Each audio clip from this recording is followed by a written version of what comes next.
Hello students, good morning. आज के इस वीडियो में हम चैप्टर 10 मेंस्ट्रुएशन का जो एक्सरसाइज 10.2 है वो स्टार्ट करेंगे। तो ये जो एक्सरसाइज है उसमें हमें एरिया फाइंड करना है। यहाँ पर जो फर्स्ट सम है उसमें आपको ग्राफ पेपर पर अलग अलग फिगर ड्रॉ की हुई है और हमें उस सारी फिगर्स के एरिया फाइंड करने हैं। तो कल हम लोगों ने देखा था कि एरिया फाइंड करने के लिए हमें ग्राफ पेपर पर जो स्क्वायर बनाए जाते हैं उसको काउंट करने पड़ते हैं। तो पहले कंप्लीट स्क्वायर, फिर half square, more than half square, उसका हमें कैलकुलेशन करना पड़ता है। लेकिन जो less than complete square, less than half square है उसे हमें एरिया में निग्लेक्ट करना पड़ता है। तो यहाँ पर जो आपका क्वेश्चन नंबर 1 है, इसे यहाँ पर मैंने एक ऐसे जैसे ग्राफ पेपर आपका होता है वैसा ही यहाँ पर आपको ड्रॉ करके दिखाया है।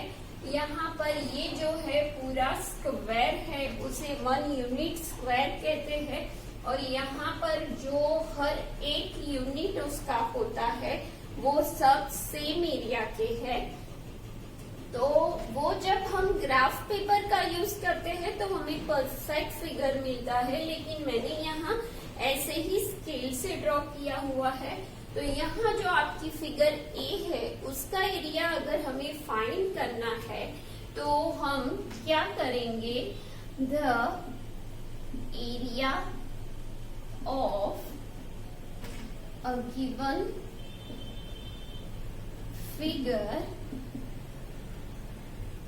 इज इक्वल टू, क्या होगा यहाँ पर, complete square is equal to complete squares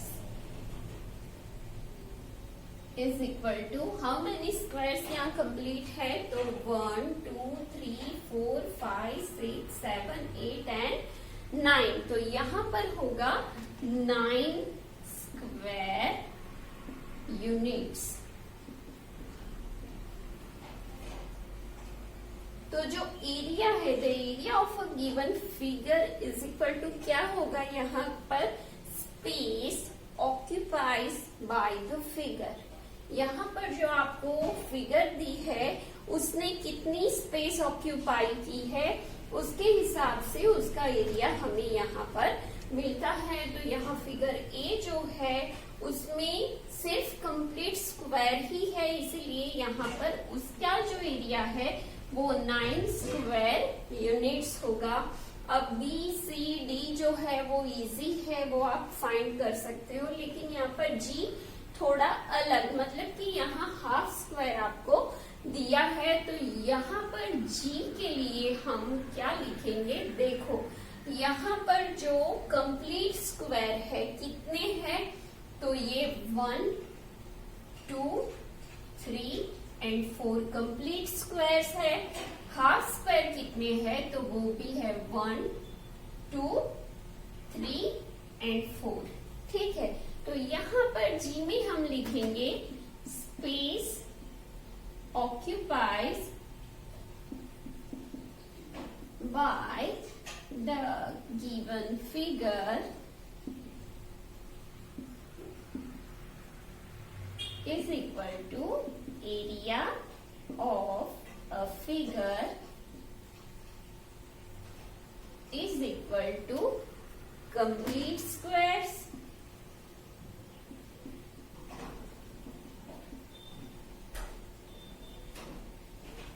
plus half squares। तो यहाँ कंप्लीट स्क्वायर्स कितने हैं आपके, हम लोगों ने काउंट किए 1 2 3 एंड 4।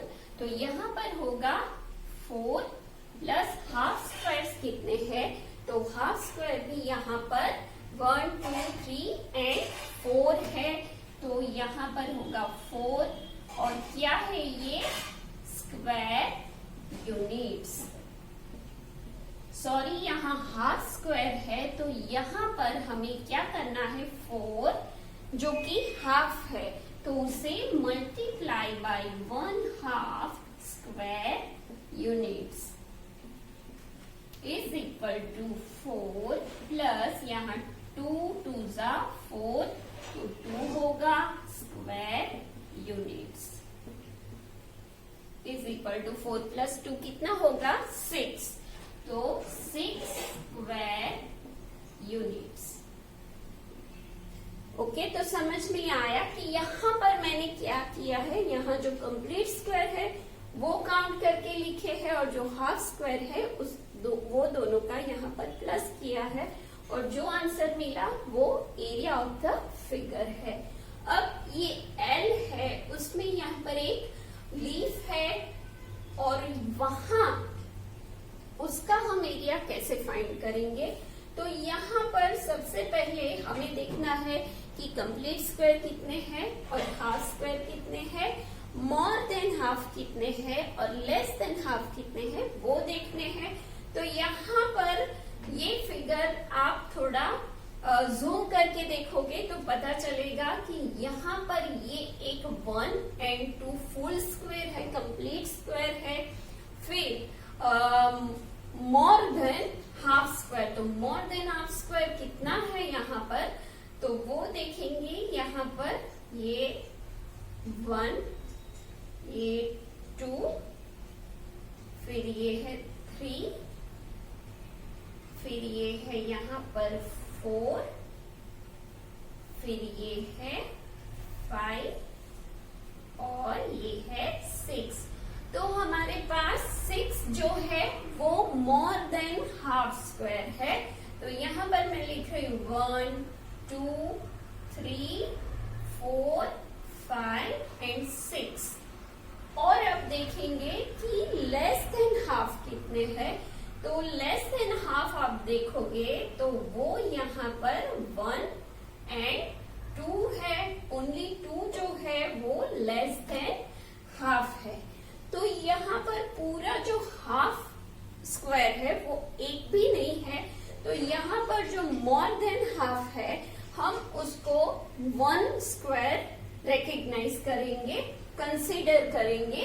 तो वो कैसे हम लोग लिखेंगे, space occupies by a given figure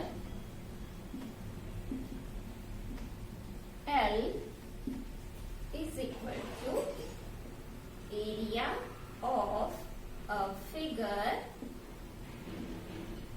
is equal to कितने हमारे पास कंप्लीट स्क्वायर है, तो 2 कंप्लीट स्क्वायर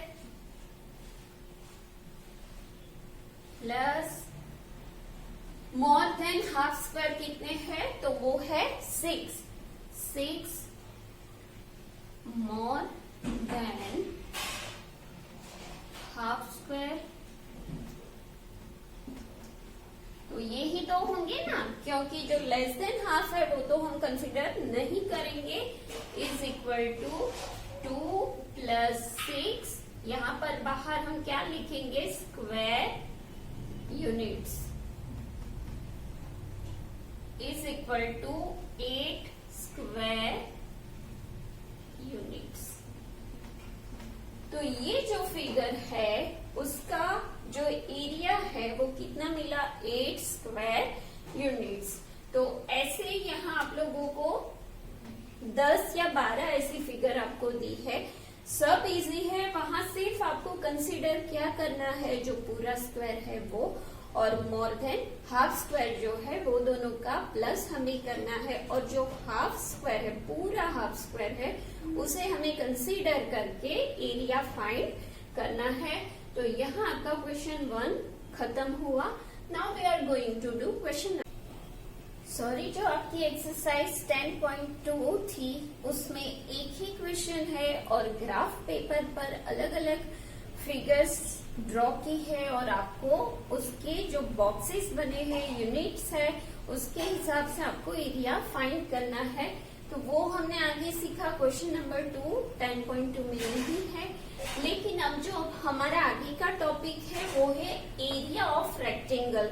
रेक्टेंगल का एरिया कैसे फाइंड करते हैं? तो यहाँ एरिया ऑफ रेक्टेंगल यानी कि सपोज यहाँ पर मेरे पास एक ये रेक्टेंगल शेप का डोम है, तो ये जो पूरा है उसकी ये सरफेस एरिया है, उसका एरिया हमें फाइंड करना है। कोई भी चीज कोई भी जगह पर जगह ऑक्यूपाई करती है उसका हमें एरिया फाइंड करना पड़ता है। तो यहाँ पर जो L और B होता है उसका होगा multiplication L into B, length multiply by breadth होगा यहाँ पर।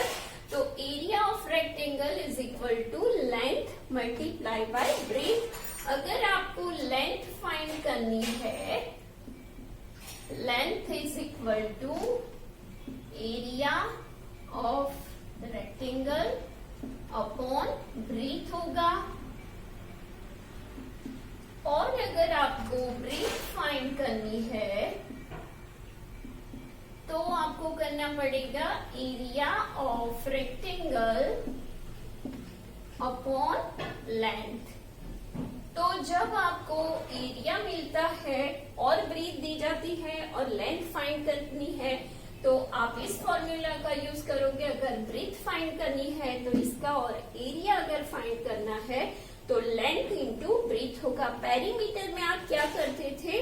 2 इंटू L प्लस B करते थे, लेकिन यहाँ पर फॉर्मूला है लेंथ इंटू ब्रीथ। तो अब जो ट्राई दिस एक्सरसाइज है ऑन द पेज नंबर 217, उसका एक सम है। यहाँ पर आपको बोला गया है कि find the area of the floor of your classroom. तो आपका जो क्लासरूम है उसकी जो फ्लोर है उसका एरिया फाइंड करना है। तो सपोज हमें यहाँ पर इमेज करना पड़ेगा, तो हम यहाँ पर लिखेंगे suppose length of class of floor of the classroom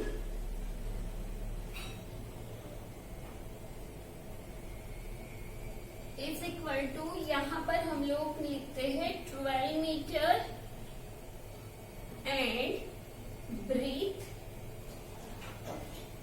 is equal to 10 meter. यहाँ पर हम लोगों ने इमेज किया है। तो area of floor is equal to L into B is equal to, यहाँ पर मीटर यूनिट है जो कि हमें बाहर लिखना पड़ेगा।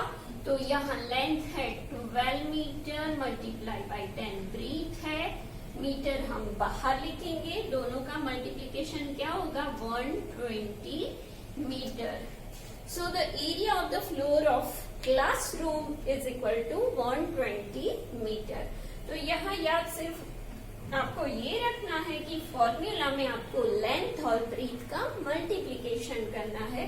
सेम ऐसे ही यहाँ पर है find area of any one door of your house. आपके घर का कोई भी डोर अगर आप ले लो उसका हमें यहाँ एरिया फाइंड करना है। तो suppose length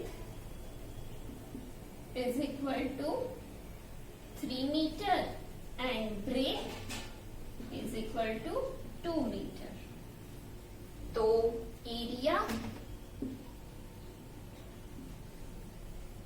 of a door is equal to L into B meter is equal to L कितनी है? 3 multiplied by 2 meter is equal to 3 2s are 6 meter। तो जो एरिया पूरा यहाँ कवर किया है डोर ने वो कितना होगा? 6 मीटर का एरिया। तो यहाँ पर एक ही आपको याद करना है कि अगर आपको एरिया फाइंड करना है तो L इंटू बी होगा, और अगर आपको पेरीमीटर फाइंड करनी है तो 2 इंटू L प्लस बी, मतलब कि वहां प्लस होगा और यहाँ पर मल्टीप्लीकेशन होगा। और ये लेंथ और ब्रीथ के भी आपको फॉर्मूला याद रखने पड़ेंगे क्योंकि आगे जाके सिर्फ आपको एरिया नहीं फाइंड करना पड़ेगा, लेंथ ब्रीथ भी आपको फाइंड करनी पड़ेगी। तो आज के वीडियो में हम लोगों ने यहाँ तक देखा है। नेक्स्ट वीडियो में इसके रिलेटेड जो एक्सरसाइज है वो हम कंटिन्यू करेंगे। तब तक के लिए बाय बाय।